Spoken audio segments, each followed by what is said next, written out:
Jay here for Stretford Paddock. This is the Paddock Podcast. Apologies for being late. It's all my fault. Not my guest fault. Lauren Page joins me today. Co-host. Guest's a bit grandiose. You're not a guest. You're part of the firm. Yeah. Do you know what I mean? How are you anyway? Now. I'm all right. You're all right. Yes. Yes. So it's all my fault that we're late, as always. But do get involved in the comments and the chat. We're going to be talking about what potentially could be a great week for United, an exciting week. Do you know what I mean? This week. With Copenhagen and with the derby, or it could be a complete disaster where we're more or less out of the Champions League and we get spanked at home MUFC. So, I don't know which way it's going to go, to be honest with you. How are you feeling, Lauren, about this week, going into this week? Are you feeling confident? I'm not feeling confident, but I'm a bit excited about it. Yeah. Like, I think we could get some results out of this. Well, I'm hoping so. You know.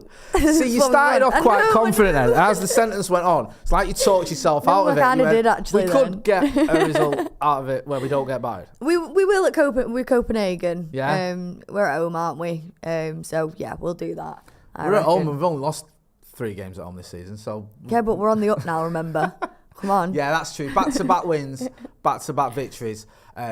I mean, we're going to get into it in a minute. We're going to go through the games. Get involved in the comments in the chat. Let us know what you think about these games coming up, what you think about the game against Copenhagen, what you think about the Manchester derby. First thing I want to talk about, though, is the press conference today. Now, Erik Ten Hag gave his press conference earlier. It was him and Diogo Dalot. There was a minute's silence for Sir Bobby Charlton before the press conference, and rightly so, and both the manager and the player paid tribute to the great man, which you'd expect, said some very nice things. You can see those quotes on our social media as well. And as always, thoughts are with Sir Bobby Charlton's family at this difficult time. And I think you'll see the tributes pouring in from across the world, and rightly so. Just one of the most respected and revered men in football. And for me, no player has done more for Manchester United Football Club.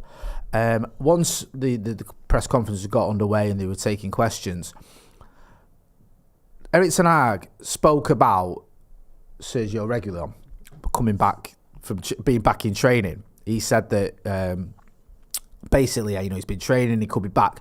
Now, I was sort of watching the quotes of this. I was seeing the different people quoting it, and almost everyone was saying the same thing. Well, everyone was saying that Sergio Reguilon could be coming back in. That he thought he was. He'd been training, what have you. There wasn't any mention of Jadon Sancho. And then Sky did a clip where they put a clip out and said, Sancho could be back in the squad tomorrow as he's been in training. And I was like, hey, why is no one else picked up on that? Because everyone, that's like the biggest story of the day. And yet no one else had mentioned it. None of the ones I was following, none of the ones who were quoting it. It seemed a bit weird. And I watched that clip and I thought, he's talking about Sergio Reguilon there. He says Sergio, and also you can tell when he's speaking about it, he's not speaking about someone who's not been in the squad or the team because they've had an issue. Because the reporter, who obviously thinks it's Sancho, says to him, how's that come about? And he says, well, he's back in training. It was proper your wires crossed. And what made me laugh about that is, I think, in fact, can you just drag that over and I'll read out what happened? Because, sorry, I can't see it. There's a camera in my way. So it said... So Ten Hag says, yes, we hope Sergio, he got ill for Saturday. He was fit, he trained all last week. Today he will train and we will have to assess if he's ready. So talk about Sergio Reguilon. I think it's pretty obvious. Sky did a clip where they said Sancho. And I was watching Sky just before I came downstairs. And what made me laugh is Sky kind of like doubled down on it. Like they sort of went... Well, we thought he said Sancho. Oh, no, they didn't even say we. They said lots of people thought he said Sancho. Here's the clip. You can work out ownership, what... Yeah, no, they didn't. They said, here's the clip. You can decide what he said.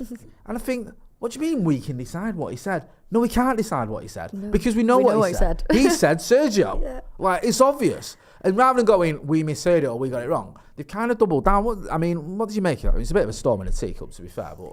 It's just kind of funny the way they went about it. Yeah, it's just a bit silly, innit? And it's just something to laugh at. But it's stupid, like you say, the way they doubled down and didn't kind of just say, put their hands up. It just makes them look even more stupid, doesn't it? It does, to be honest with you. Because I think in that situation, you can just go, oh, you know what? He said Sergio, we misheard him. not an issue. I remember when I sorry, bear with me. I remember when one time I asked Erik Ten Hag a question in a press conference, and he didn't understand what I was saying. To be fair, I had to repeat my question. It was. I used the word maturity, and he got confused. But my accent was a bit too strong. To be fair to him, it's not his fault. So, just on the whole Sancho thing, just ask you quickly what you make of that, because it's like we were hoping this would be resolved. It's still not resolved. So much so that when it looked like from that Sky clip that he could be back in the squad, everyone was like, "Oh my God, Jadon Sancho back in the squad." What have you made it all? Or made of it all? I don't think he'll ever play for United again, to be honest, and in a way, rightly so. His attitude hasn't been great, so he's just, and he's not done it anyway on the pitch, you know, to kind of prove himself. So yeah, no, he's done for me. So if we ever thought he was coming back, yeah, I'm not surprised everyone was shocked. Yeah, just on the actual thing it was about, Sergio Reguilon, who we know that, I mean, I agree with you on Sancho, I think he's going to struggle. Sergio Reguilon, back in training, how much do you think we've missed him? More to the point, how much have we missed an actual left-back? Because I'm looking forward to seeing someone who's an out-and-out left-back playing in that position. I think we've really missed him. I think the games he played, he was really, really good, and we were talking on one of the watch-alongs, the way he, like, overlaps Rashford, and I've actually seen that we've now missed that when he's not been there. I've been really impressed with him, so I'm really excited to actually get him back. No, I have. I thought those few games, like you said, those first few games when he played, he was full of energy, he was direct, he looked really good, he was linking up quite well with Marcus Rashford. I think we've missed that with Luke Shaw, and to have an actual left-back playing in that position. I think Tyrone Malacia, I don't know how far he is, I think there was some footage of him going around. There's footage going around, of him in training as well. Another player who we've seen in training today was Casemiro. He's suspended for the game tomorrow. Shock, Casemiro suspended. I couldn't believe that one. Where do you stand on Casemiro? Because there's been a bit of debate over whether his legs are going. Because he's not had a good start. And people are going, he's 31. Is this the beginning of the end? What do you think of it? I love Casemiro. Right. I really, really do. And I don't want to say that his legs are going. But the more we get into the season, the more games we play in, and there's not really that much of an improvement. He scored, don't get me wrong.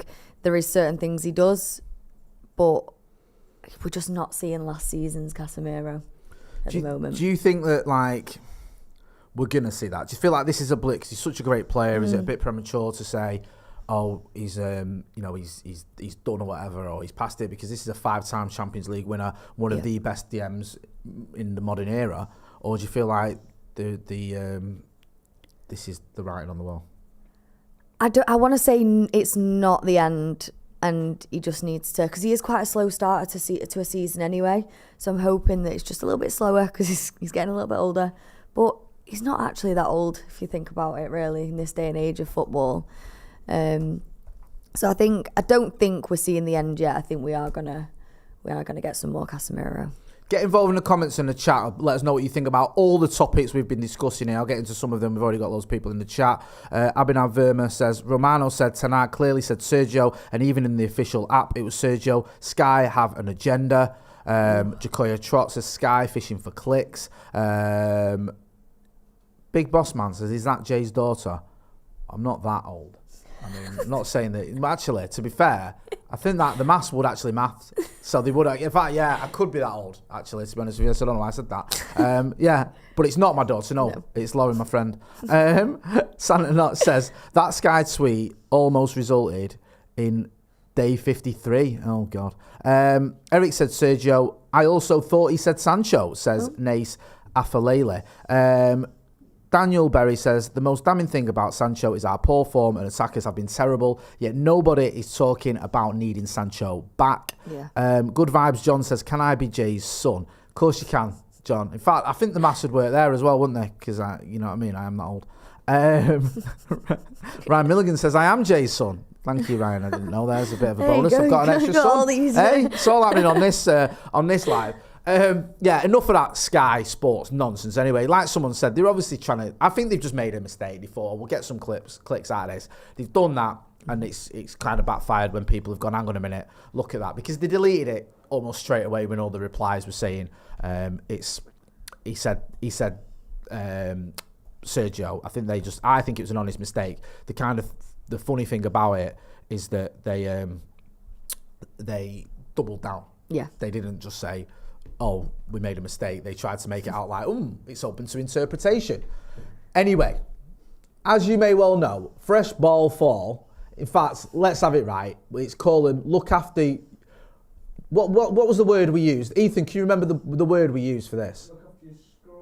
Look after your scrotum autumn, I think, was one way we did it, rather than fresh ball fall. Well, it's a work in progress, this tagline. I'm not going to lie to you. Anyway, it's here. And if you need to be in the festive spirit, Manscaped have got you covered. You can join over the 9 million men worldwide that use Manscaped for below-the-waist grooming, because nature may clear the leaves off their trees, but you'll need Manscaped's help to get you ready for that sweater weather. Get your pants puppies prepared for cuffing season with a trim as refreshing as an autumn breeze by going to Manscaped and using the code DEVILS20. You get 20% off and free shipping. I know what you're going to say. Jay, it's all very well, all this debate about whether it's fall, whether it's autumn, whether it's all the rest of it. What am I getting for my 20% off and free shipping? I'll tell you what you're going to get. You're going to get the Lawnmower 4.0 trimmer. Yeah, it's got the advanced skin-safe technology. It's got the multifunctional on-off switch, because you need to turn something on and off. You need both options in your life, and thankfully, Manscaped have got you covered. You've also got the Crop Preserver Ball Deodorant, the Crop Reviver Ball Spray Toner. You've got the Boxer Briefs.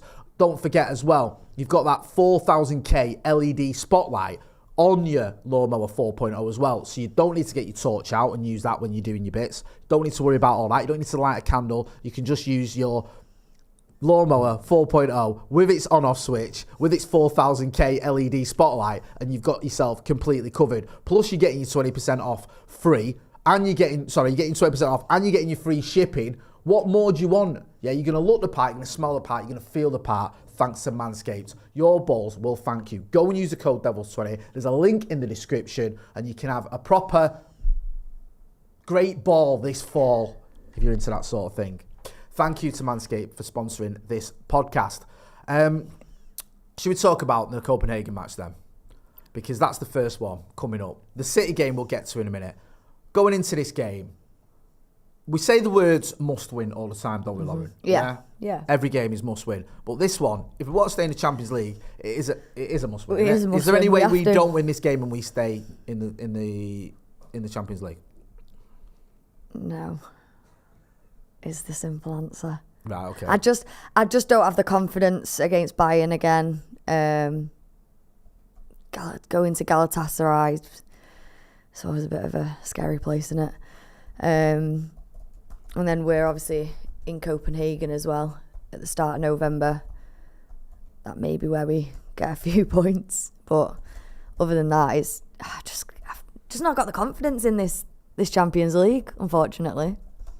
No, I haven't.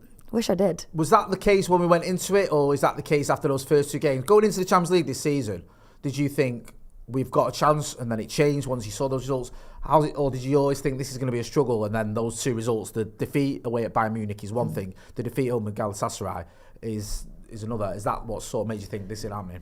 Yeah, I think it's the performances all round in all competitions, and just kind of, we've been getting some wins, in the Premier League and things like that, but it's not been a convincing performance. So then you're going into the Champions League playing like that.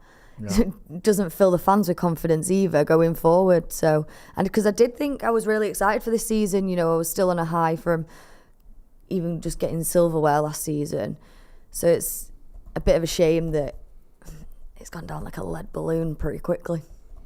It has gone down like a lead balloon pretty quickly, and it's been a bit of a, I don't know, man. I thought we might actually do well in the Champions League this season. I'm not going to lie. I thought with the way the Champions League is, the fact that we can play well in certain games.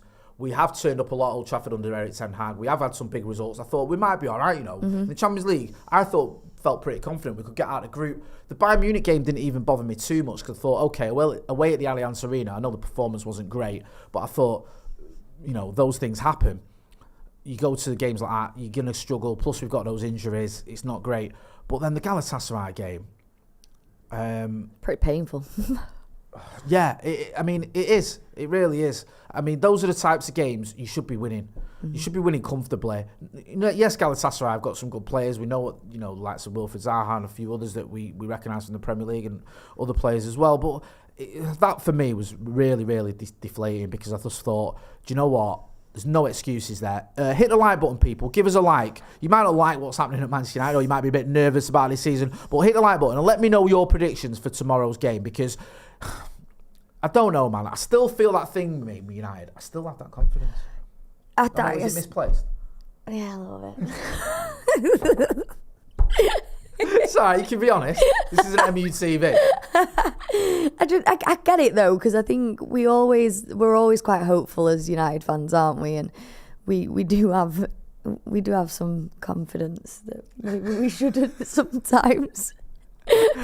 We get too You're big. not instilling me with confidence. You keep talking your way out of these things. You start off with a sentence. I don't want to get hurt, that's why. You start off with a sentence quite positive, and by the end of it, you've given up. That's how it feels to be a United fan. I had such high hopes for the season, and it's already over by the 23rd of October. There you go. It's just pack it up and go home. Give up. Do you know what I mean? We're not doing anything in the league. That's over for us. Where are we now? About 8th. If that. The Champions League, we're already bottom of our group with 0 points out of the first 2 games. It's all a bit doom and gloom. I don't know, right? I feel like I'm trying not to say it out loud, but to keep this to yourselves, right? Don't tell anyone I said this. But I do feel like those 2 late goals against Brentford might have been something. I do. I know a lot of people were saying this, weren't they? And it felt like a moment. Like, this is it. Optimist here. Yeah. Said, let's not get ahead of ourselves. Because to score 2 goals in injury time, that came around. I don't know. I just thought maybe we could. Proper Man United, that, wasn't it? Yeah, maybe something's happening here now. Something's going down, and then obviously, look, if you're gonna build on a game against or a win against Brentford or anyone, then the best team to play are Sheffield United after that. Yeah. And we didn't exactly have it all our own way against Sheffield United. It's not a performance that I'm particularly fond of, or a game that I'm going to remember years from now. But we got the win. Yeah. That was the most important thing. And I thought we were good value for it as well. I thought we deserved it, albeit, it was a close game. I just feel that this has a little bit of a feeling of the ideal game now for us as well. Because Copenhagen are a good team. Every team in the Champions League, you've got to give them the credit. But they're a beatable team. At Old Trafford, this, for me, feels like the opportunity to make it 3 wins out of 3. And maybe just get a little bit of actual momentum going into the derby. That's it. That's what we need, isn't it? Is that momentum, because then we need consistency. So I think if we do get the win, it will, build the confidence in the team, and we'll go into the derby feeling confident. So I want the win, and I think we will get it against Copenhagen tomorrow. Yeah, I think so. Yeah. Yeah. A bit of intrigue here is Hojlund Brothers play for Copenhagen. Now we're trying to find out, are they in the squad? Do we even know if they're in the travelling squad for this game? Did we get the facts? Did we know that? No is the answer to that. Hamza, you're there as well. You suggested that. Can you not have a look for us and find out if? Oh, they haven't released it yet. Well, that's just an excuse. That you should still be able to find out. Use your contacts. You've been over to Copenhagen. Message one of your contacts. His little brothers, Emil and Oscar, play for Copenhagen. They're in the youth team more than the first team, but they have had, I think, brief minutes for the first team. So there's the possibility that he could be playing Rasmus Hojlund against his little brothers tomorrow. What would you make of that? All 3 Hojlund brothers playing. Be interesting, wouldn't it? It would, wouldn't it? I reckon it'll G him up a bit more. It would me if I was playing football against his sister. He'll be like, well, he could go 2 ways. He could be like, his mum could ring him and go, don't you go rubbing it in. Let the boys win. Yeah, don't you be sending Emil and Oscar home crying. Hey, don't be tight on him. You got to look out for your little brothers, where he might, hold back a bit, or it could go the other way, because I'm going to show him who the big. I mean, I hope it's that one. I get the vibe. He's that he's that not one. going to go easy, is he? Let's have it right. Do you know what I mean? Regardless of what his mum tells him to do, he's just going to go and try and score as many goals as possible. And to be fair to Rasmus Hojlund, in the league, in terms of goals, he's struggled. I mean, I think his performances have been great, but he hasn't scored any goals in the league. That's just a fact. In the Champions League, 3 goals in 3 games, whatever it is. In 2 games, sorry. Obviously a good return. Looked very, very sharp against Galatasaray. Was unlucky to be on the losing side. He didn't deserve that. Does he give you a lot of hope going into this game? I mean, not just this game, but it's not all doom and gloom with Manchester United if we can keep getting a tune out of him. He really does. I really, really like him. I like watching him. He's really strong, just against defenders. He doesn't take no prisoners, really, does he? I really like him. We need to get him a bit more service, and that comes with our wingers.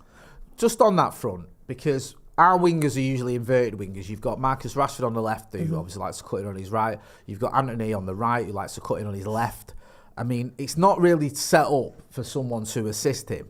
However, I do feel that, and get involved in the comments in the chat, because I know a lot of people don't like Marcus Rashford and seem to just completely given up on him, despite the fact he got 30 goals last season. I think just online there seems to be a lot of criticism of him. Though we have seen him try to create stuff, and he has linked up with Rasmus Hojlund. We saw it the weekend against Sheffield United where he fizzed one in from left, and Hojlund almost got there. It was a bit unlucky. I think they've been a bit unlucky between the two of them in the Premier League. There was a goal against Brighton which was disallowed because it just went out as well. Oh, yeah. So, and also I think Marcus has set up a couple of goals for Hojlund in Europe. I think the one against Bayern Munich and the first one against Galatasaray. So I'm not giving up on hope that those two can form some sort of, maybe not a partnership, but some sort of understanding, because that's what's lacking, isn't it? We're really struggling to sort of get some creativity going.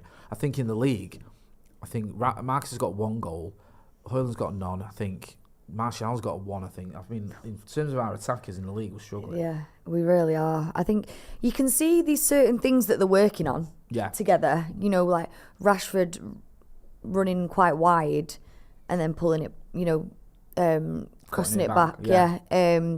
So you can see they are working on things. It's just, for some reason, not coming off at the moment. No, it isn't, is it? No. There's we've seen it come off in fits and starts. A couple of times, yeah, but it's not consistent again. And this is the problem, is consistency. Loads of people in the chat. Don't forget to hit that like button. If you're not doing already, subscribe to the channel. Acorn Electric says, let's get positive. Really, really upbeat. Land of hope and glory stuff. Legendary stories of yesteryear type tackle. I'm going to say 1-0. Okay. Matt Phelan, I wonder if he's related to Mike, says, I think we win tomorrow and draw City.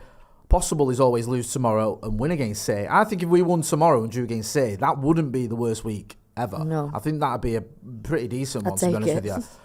The other side of face says, Jay, you are a gentleman. Thank you. Daniel Berry says, Maguire deserves to start. What do you make of that? Does Maguire deserve to start?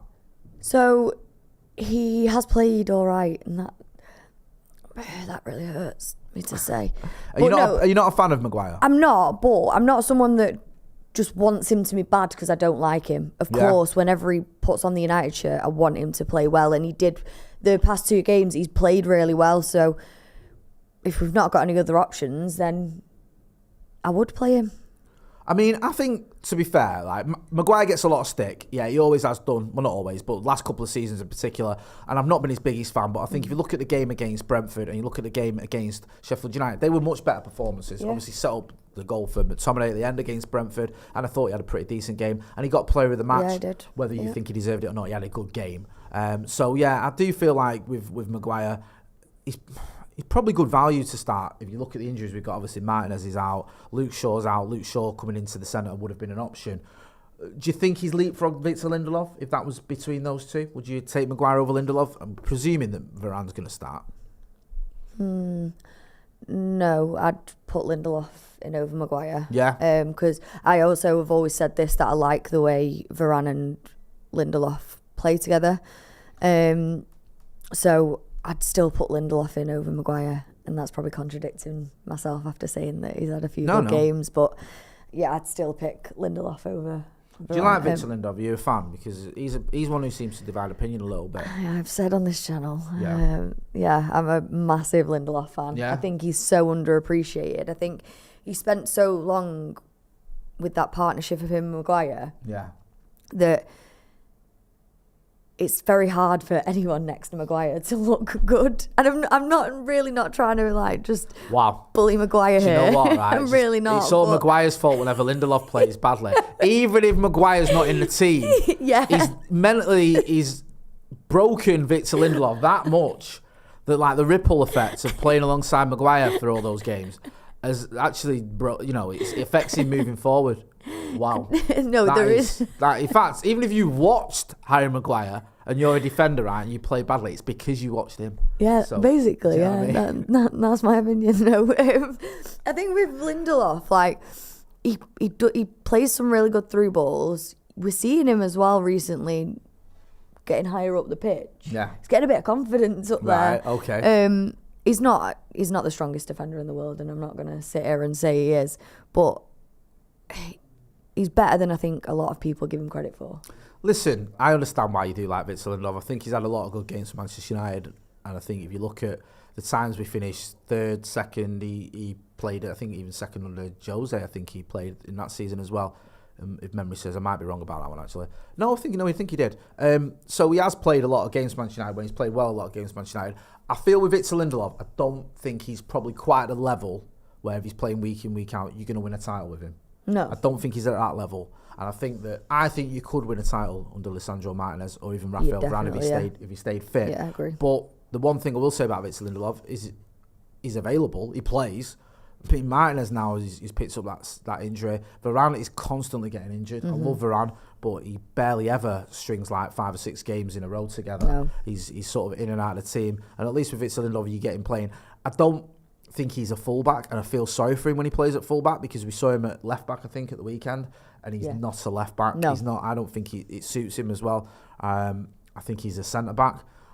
But like you say, he can play some good through balls. He can carry the ball out of defence as well. It's probably an underrated trait for him. I just feel he's been moved around from pillar to post, and he's probably not at the very elite level that you need if you're going to have aspirations of winning a title. But good to have in the squad, though. Isn't I think he's a decent squad player. I don't think there's any dramas there.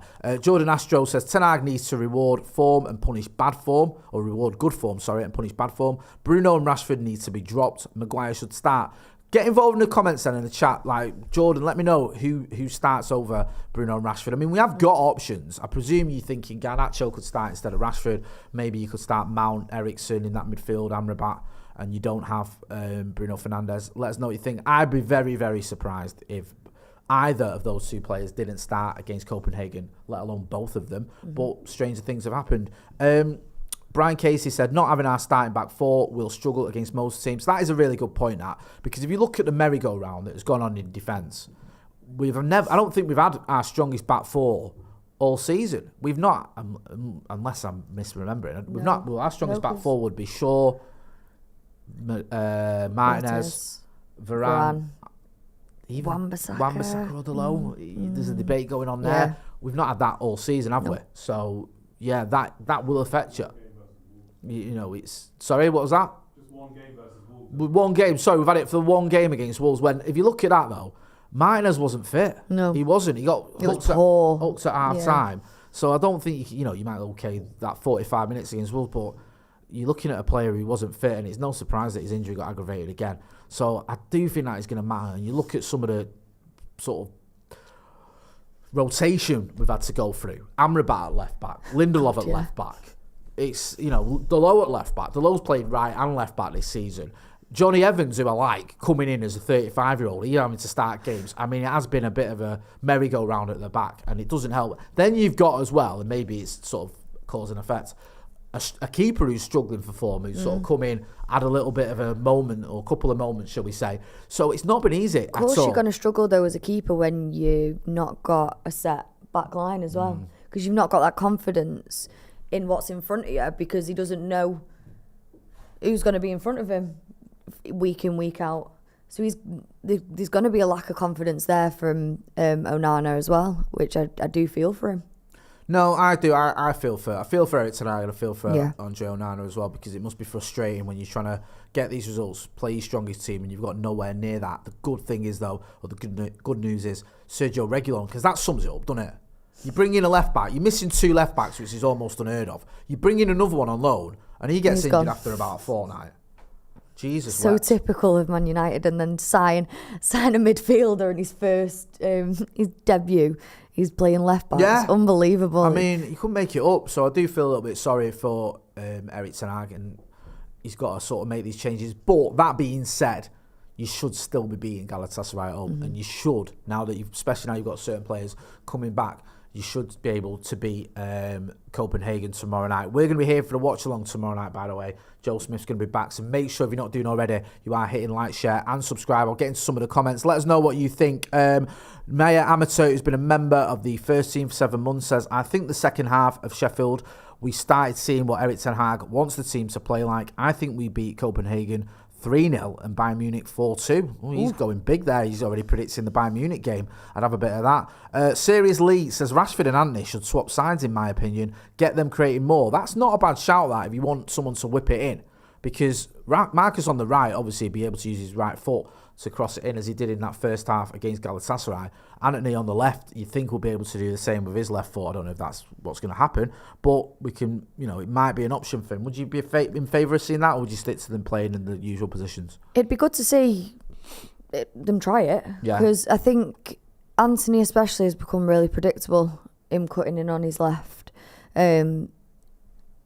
So, yeah, something new, a bit of a change could, surprise Copenhagen or whoever we play against and confuse them a little bit. The only issue I have is when it confuses us. That's the problem. So well confusing the opposition. Sometimes when we change positions, it looks like we've been confused ourselves. But that might be an option. That might be one that the manager has to look at as well. Because if we are on about getting more service to Rasmus Hojlund, then putting a right winger on a right-footed player on right wing and a left-footed player on left wing would, for me, be a good way of doing that. Daniel Berry don't agree. He says Rashford is sensationally bad on the right. I don't think he's that bad, but you're entitled to disagree.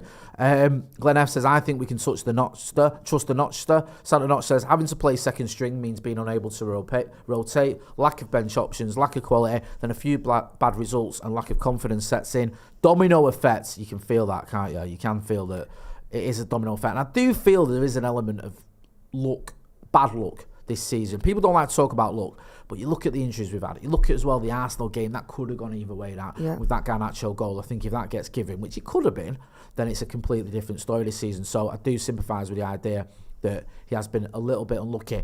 Moving on from the Copenhagen game and talk about the City game. City, who have been struggling this season, they've lost 3 of their last 5 matches in all competitions. They're out of the Carabao Cup, which is embarrassing because that's the most important competition. Obviously. They lost 2-1 to Wolves, and they lost away at Arsenal. Now, they were missing Rodri, I think, for the losses. He was a big player for them. Also, they're missing Kevin De Bruyne as well. But even against Brighton, I didn't see the full game, but I spoke to people that did, and they said that City struggled a little bit there. They're not quite at the form, have they, sir? No, but I think, as you say, with Rodri, when they're missing him, you can really tell, and De Bruyne as well. Haaland just hasn't been scoring like he was last season, which is insane because I don't know how many goals he's got, but it's still quite a lot. But it's still nowhere near as good enough for he's Haaland, not quite scoring like 2 goals a game or whatever it was at the beginning of last season. It was something ridiculous, wasn't it? I think he was on about 30 goals after about 28 games or something stupid. Everyone thought he could, I can't remember what it was, but people were saying he could genuinely get to 50 Premier League goals at one point. His rate was that high. You always do get a little bit of a drop off in what's called second season syndrome, but he's obviously still very dangerous. Definitely. I think they just don't look as cohesive. City, I've always kind of said about City and how they do look like a well-oiled machine and they look like a team who, know each other inside and out. But this season, it just hasn't looked the same. Yeah, I mean, they're still obviously very dangerous. And when they get going, when they do play well, they do play very well, and they're capable of beating and pretty much any team. When they turn up, City, you're in serious trouble. I don't think they turned up that much in the derby at Old Trafford last season. I know they took the lead, but I don't think it was a great performance by then. You could argue we made them look average. Yeah. But I think it was Luke Shaw, wasn't it, who kept Haaland quiet. Also, I thought Fred had a good game. Garnacho, when Fred. He came on as well. City as well, just had a reminder there. Kanji got sent off in the last match. He'll be suspended. That was a funny one, that one. It was 2 yellows. I don't know if you saw the Merseyside derby as well. Did you see that one at the weekend? Yes. With the Canati one? Yeah. Because Kanate, like, he had a yellow, and then I think he fouled Beto, who was going through. Well, not going through, but he was away. It was an obvious yellow card. He didn't get the second yellow card. Obviously stayed on the pitch. Everton fans going berserk. Sean Dyche going berserk. I think Sean Dyche ended up getting a yellow card. That's how impressed he was with that. So, yeah, it does seem like we're still suffering from this inconsistency with referees, especially in some of the big calls as well. But Akanji's missing from that game. He's been a good player for them, but it always feels with City, they've got just so many options. Else. Yeah. Whenever they're missing someone, they've still got someone else to take the place, and it's the exact same. Yeah, it is, isn't it? It's like when you think, oh, they're going to miss that player, then you just forget. When you think, oh, okay, they're going to bring in, I don't know who's available for the weekend, but they've got so many options there, haven't they? They've got the likes of, I think Aki can play down the middle. You've got John Stones. You've got, is it Ruben Diaz? Is still available there? I don't know. I don't know who's suspended, who's there. I struggle to keep up with City, to be honest with you, because it just depresses me. When I do look at them. Adnan, sorry if I can find that one. Adnan Sakir says, we will win tomorrow, then we will win against City, and this week will be the one where we look back where it all changed. You never know. Yes. I remember a few years ago when the pressure was on Ole Gunnar Solskjaer, and we had Spurs with Mourinho and City away, and everyone was saying, if we lose those two games, Ole's going to get sacked, and we won them both. So stranger things have happened. Daniel Berry says City had Diaz on the bench versus Brighton. Well, there you go. So they can just bring him in. It's not exactly the end of the world there. Their bench is mad, and they can just bring in players at the 80th minute. We're starting 35-year-olds. No disrespect to Johnny Evans, because I do like him, but we're starting him, and they've got players who a couple of seasons ago were players of the year on the bench. It's just frustrating. It's just annoying. Paul Gray says, when I was growing up, I was sure they were called Manchester City nils. Yeah, I remember those days. I miss those days with Manchester City. Danny G Uncouth Truth says, we can definitely do him though. Listen, it's a derby, and if we turn up, I think we can beat anyone. The problem we had this season is we haven't turned up a lot. I mean, how many great performances or even good performances have we put in this season? Go on, how many? Can you even think of any? No, zero. I genuinely... Palace in the Carabao against Palace reserves. We did all right. All right. Okay. I really don't want to be this negative, but I'm usually quite positive. I don't know what's going on. I feel like you've just lost it. You've just lost the belief has gone. Yeah. You're usually borderline deluded on what's going on here. You're like, oh, we'll be all right. We'll win this one. And now it's like, no. I've drained all of it. You're trying to convince yourself and just giving up. You're like, oh, no, it's not going to happen, is it? Let's get real. Can't do it.